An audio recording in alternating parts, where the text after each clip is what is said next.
യോനായുടെ പുസ്തകം ഒരു ചരിത്രരേഖയല്ല, മറിച്ച് മനുഷ്യഹൃദയത്തിന് നേരെയുള്ള കണ്ണാടിയാണ്. അത് വചനത്തെക്കാളുപരി അത് വഹിക്കാൻ വിസമ്മതിച്ച പാത്രത്തെക്കുറിച്ചും ഓടിയകലുന്ന ആത്മാവിനെ പിന്തുടരുന്ന സ്നേഹത്തെക്കുറിച്ചും സംസാരിക്കുന്നു. ന്യായവിധിയുടെ അസ്ത്രമാകാൻ ആഗ്രഹിച്ച പ്രവാചകൻ കരുണയുടെ പാനപാത്രമായി. ശത്രുനഗരമായ നിനവേയിലേക്കുള്ള വിളിയിൽ നിന്ന് അവൻ ഓടിയകന്നു. കാരണം തന്നെ വിളിച്ച ദൈവത്തിൻ്റെ കരുണ അവൻ അറിയാമായിരുന്നു. ഇതാണ് പരമമായ സത്യം. ദൈവസ്നേഹം നീതിമാന്മാരിലും ദുഷ്ടരിലും ഒരുപോലെ പ്രകാശിക്കുന്നു. അവിടുത്തെ കാരുണ്യത്തിന് രക്തബന്ധത്തിൻ്റെയോ വിശ്വാസത്തിൻ്റെയോ അതിരുകളില്ല.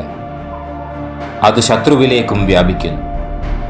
എന്തെന്നാൽ ദൈവം കൃപയും കരുണയും നിറഞ്ഞവനും കോപത്തിന് താമസമുള്ളവനും മഹാദയയുമുള്ളവനുമാകുന്നു.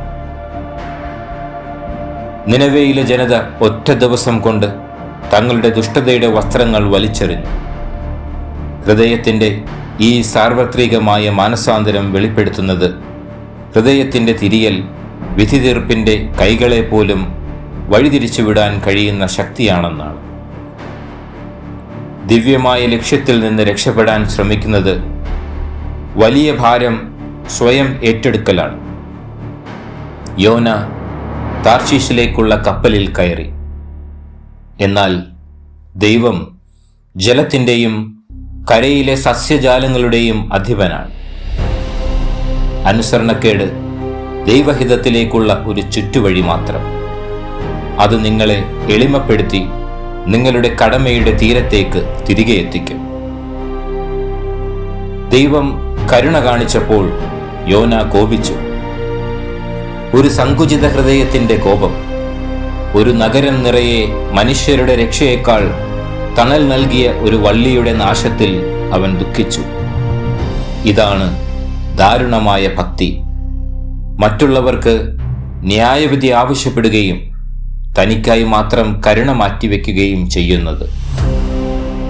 ഈ കാലഘട്ടത്തിൽ യോനായുടെ ശബ്ദം ആഴങ്ങളിൽ നിന്ന് നമ്മുടെ ആത്മാക്കളെ ഒരു ഉയർന്ന കടലിലേക്ക് വിളിക്കുന്നു.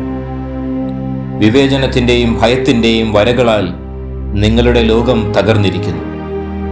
നിങ്ങൾ രാഷ്ട്രത്തിൻ്റെയും രാഷ്ട്രീയത്തിൻ്റെയും മതത്തിൻ്റെയും ഗോത്രങ്ങൾ കെട്ടിപ്പടുത്ത് വെളിച്ചത്തെ മതിലുകൾക്കുള്ളിൽ ഒതുക്കി.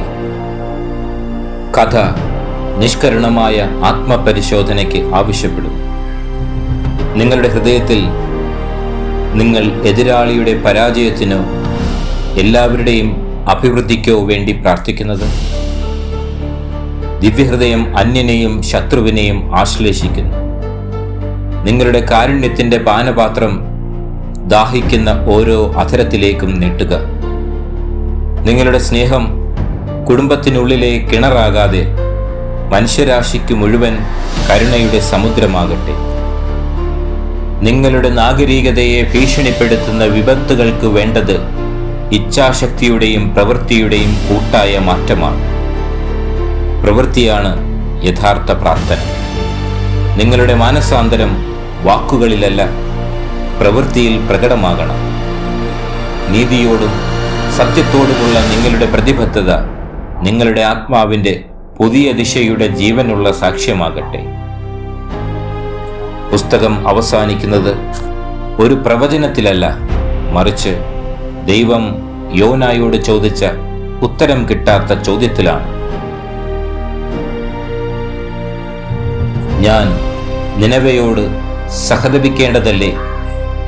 ഈ ചോദ്യം ഓരോ തലമുറയോടുമുള്ള ദൈവത്തിൻ്റെ നിത്യമായ ചോദ്യമാണ്. ഓ ആത്മാവേ, എന്താണ് നിങ്ങളുടെ ഉത്തരം?